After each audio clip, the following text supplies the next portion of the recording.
ಇದೀಗ ಶಿವಲಿಂಗವನ್ನ ಸ್ಪರ್ಶ ಮಾಡುವುದಕ್ಕೆ ಸೂರ್ಯ ಕಿರಣ ಅಲ್ಲಿ ಬರ್ತಾ ಇರುವಂತಹ ದೃಶ್ಯಗಳನ್ನು ಕೂಡ ನೀವಿಲ್ಲಿ ಗಮನಿಸಬಹುದು. ಪ್ರಮುಖವಾಗಿ ಗವಿಗಂಗಾಧರೇಶ್ವರನ ಮೊದಲ ಒಂದು ಸ್ಪರ್ಶ ಆಗೋದು ಪಾದದಿಂದ ಅನ್ನೋದು ನಾವಿಲ್ಲಿ ಗಮನಿಸಬೇಕಾಗುತ್ತೆ.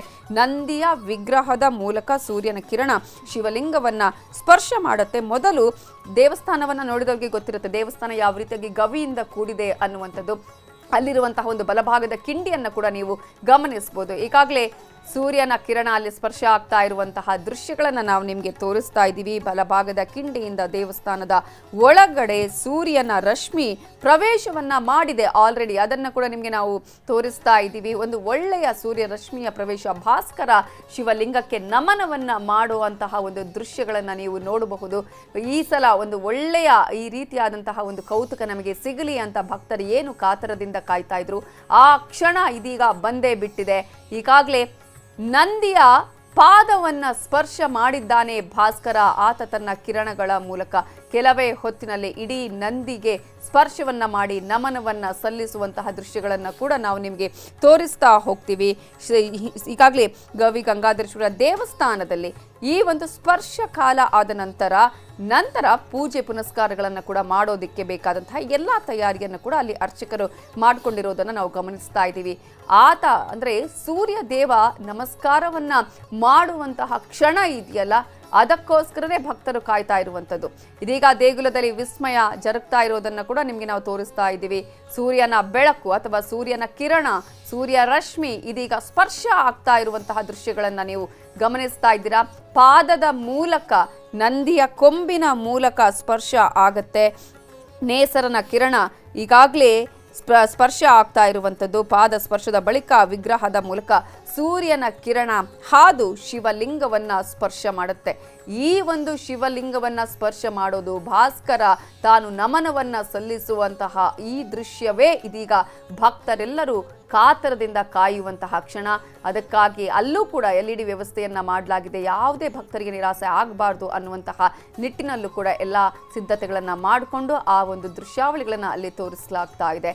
ಪ್ರತಿ ಬಾರಿ ಕೂಡ ಈ ಒಂದು ವಿಸ್ಮಯವೇ ಜನರಿಗೆ, ಪ್ರತಿ ಬಾರಿ ಅವರು ನೋಡಿದ್ರು ಕೂಡ ಮತ್ತೆ ಮತ್ತೆ ಈ ವಿಸ್ಮಯದಲ್ಲಿ ನಾವು ಕೂಡ ಪಾಲ್ಗೊಳ್ಳಬೇಕು ಅಂತಾನೆ ದೇವಸ್ಥಾನಕ್ಕೆ ಭಕ್ತರು ಬರ್ತಾರೆ, ನಮಸ್ಕಾರವನ್ನ ಮಾಡ್ತಾರೆ, ಪೂಜೆಯನ್ನ ಕೈಗೊಳ್ತಾರೆ. ಅಷ್ಟು ಮಾತ್ರ ಅಲ್ಲ, ಆ ಸಂದರ್ಭದಲ್ಲಿ ಏನೇ ಆದರೂ ಕೂಡ ಒಳಿತಾಗಲಿ ಅನ್ನುವಂತಹ ಒಂದು ಪೂಜೆಯೊಂದಿಗೆ, ಪ್ರಾರ್ಥನೆಯೊಂದಿಗೆ ಅಲ್ಲಿ ಎಲ್ಲ ಭಕ್ತರು ಕಾತರದಿಂದ ಕಾಯ್ತಾ ಇರ್ತಾರೆ.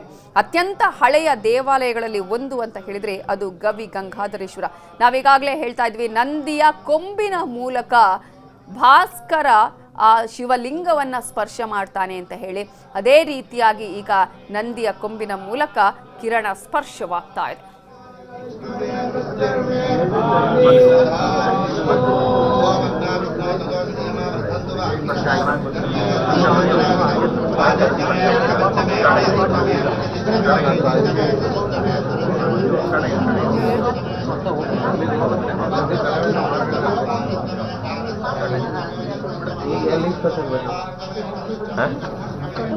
ಕೇಬಲ್ ಐತೆ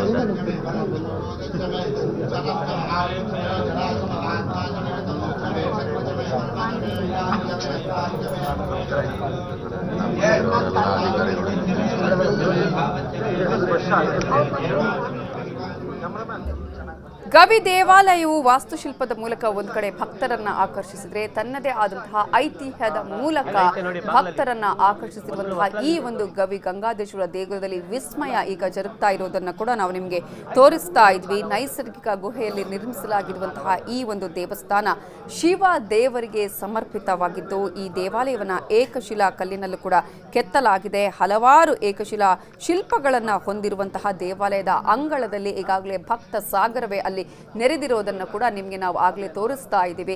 ಕಾರಣ, ಈ ಒಂದು ಕೌತುಕವನ್ನ ಕಣ್ತುಂಬಿಕೊಳ್ಳಬೇಕು ಅನ್ನುವ ಕಾರಣಕ್ಕಾಗಿಯೇ ಭಕ್ತ ಸಾಗರ ಅಲ್ಲಿಗೆ ಬರುತ್ತೆ.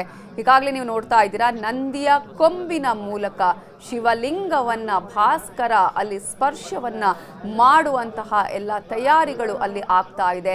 ಏಕೆಂದರೆ ಶಿವನಿಗೆ ನಂದಿಯೇ ವಾಹನ.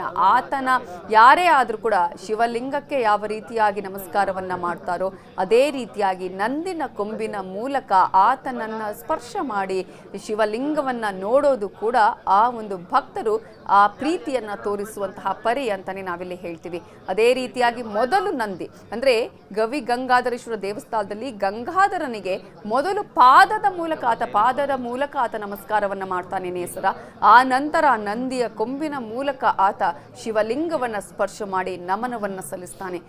ಎಷ್ಟು ನಿಮಿಷಗಳು ಇರತ್ತೆ ಅನ್ನೋದು ಕೂಡ ಲೆಕ್ಕವನ್ನು ಹಾಕಲಾಗತ್ತೆ. ಕಾರಣ ಎಷ್ಟು ಹೊತ್ತು ಈ ಶಿವಲಿಂಗದ ಮೇಲೆ ಭಾಸ್ಕರನ ಕಿರಣಗಳು ಇರತ್ತೆ, ಸ್ಪರ್ಶವನ್ನು ಮಾಡುತ್ತೆ, ಆ ನಿಟ್ಟಿನಲ್ಲಿ ಒಳಿತು ಕೆಡುಕುಗಳ ಲೆಕ್ಕಾಚಾರವನ್ನು ಕೂಡ ಹಾಕಲಾಗುತ್ತೆ. ಆಲ್ರೆಡಿ ಅಲ್ಲಿ ಪೂಜೆ ಪುನಸ್ಕಾರಗಳನ್ನು ಕೈಗೊಳ್ಳಲಾಗ್ತಾ ಇದೆ. ಇವೆಲ್ಲವೂ ಆದ ಬಳಿಕ ಮತ್ತೆ ಎಳನೀರಿನ ಕ್ಷೀರಾಭಿಷೇಕವನ್ನು ಮಾಡಲಾಗುತ್ತೆ. ನಂತರ ಪ್ರಸಾದವನ್ನು ನೀಡಲಾಗುತ್ತೆ. ಯಾಕಂದರೆ ದೇವಸ್ಥಾನವನ್ನು ಮತ್ತೆ ಶುದ್ಧಿ ಮಾಡುವಂತಹ ಕೆಲಸವನ್ನು ಕೂಡ ಮಾಡಲಾಗುತ್ತೆ. ಇಂತಹ ಒಂದು ದೇವಸ್ಥಾನ ಸಾಕಷ್ಟು ರೀತಿಯ ಐತಿಹಾಸಿಕ ಐತಿಹ್ಯವನ್ನು ಹೊಂದಿರುವಂತಹ ದೇವಸ್ಥಾನ ಕೂಡ ಹೌದು. ನಾವೀಗಾಗಲೇ ನಿಮಗೆ ದೃಶ್ಯಗಳಲ್ಲಿ ಆಗಲೂ ಕೂಡ ತೋರಿಸ್ತಾ ಇದ್ವಿ. ದೇವಸ್ಥಾನದಲ್ಲಿ ಸೂರ್ಯ ಮತ್ತು ಚಂದ್ರರ ದೈತ್ಯ ಡಿಸ್ಕನ್ನು ಬೆಂಬಲ ಮಾಡುವಂತಹ 2 ಗ್ರಾನೈಟ್ ಕಂಬಗಳಿರುವಂಥದ್ದು, ನಂದಿಯ ಹಲವಾರು ಕೆತ್ತನೆಗಳನ್ನು ಹೊಂದಿರುವಂತಹ ಸ್ತಂಭಗಳು ಇರುವಂಥದ್ದು. ದೇವಾಲಯವು ಈಗಾಗಲೇ 4 ಏಕಶಿಲಾ ಸ್ತಂಭಗಳಿಗೂ ಕೂಡ ಹೆಸರುವಾಸಿಯಾಗಿದೆ. ಡಮರು ಆಗಿರ್ಬೋದು, ತ್ರಿಶೂಲ ಆಗಿರ್ಬೋದು, ಹಾಗೆಯೇ ಅಂಗಳದಲ್ಲಿ 2 ದೊಡ್ಡ ವೃತ್ತಾಕಾರದ ಡಿಸ್ಕ್ಗಳನ್ನು ಕೂಡ ಹೊಂದಿದೆ.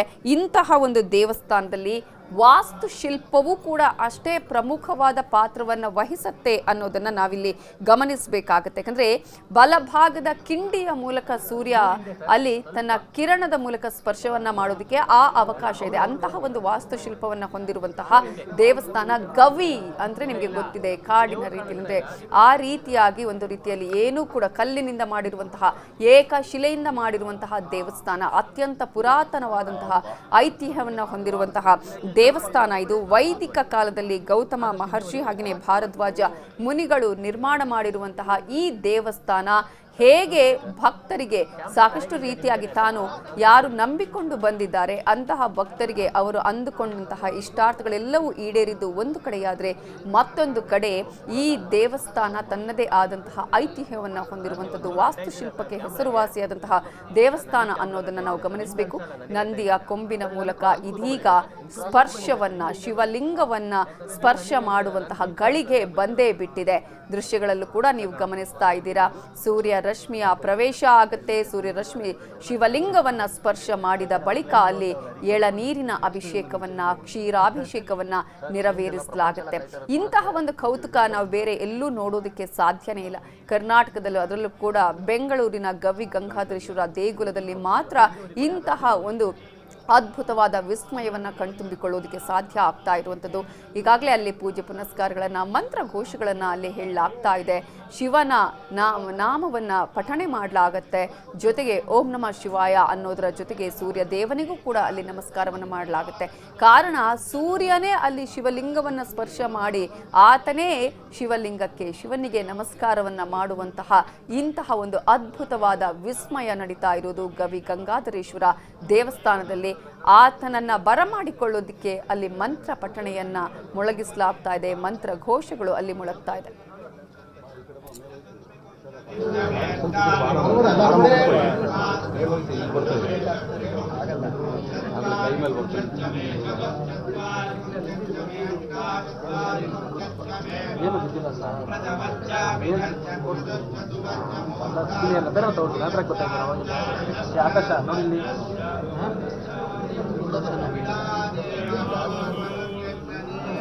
ಸರ್ ಮೊಬೈಲ್ ತೆಗೀರಿ ಸರ್, ಬಾಗ್ಲಲ್ಲಿ ಇಟ್ಕೊಳ್ಳಿ.